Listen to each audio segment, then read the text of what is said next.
Folks, welcome to the channel. If you wish to solve error code 801-80014, then stick around for the solutions. Now, this problem is normally caused either because our system is using a VPN, a virtual proxy network, or that the system administrator of the server which we are using to connect to the internet has restricted our access. This is especially true in cases where we use the internet from a workplace or from a public library, say, or from a school. So that's, if the administrator blocks it, then we can get this error. So how do we come to know we have VPN, and how to switch it off is we will right click here, look for settings,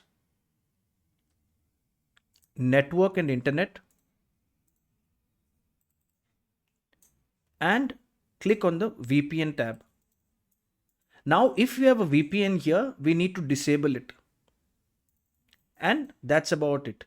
Or if this doesn't work for you, then it should definitely be the system administrator, and you should probably ask him for permission, or he should allow you to access the network from the server.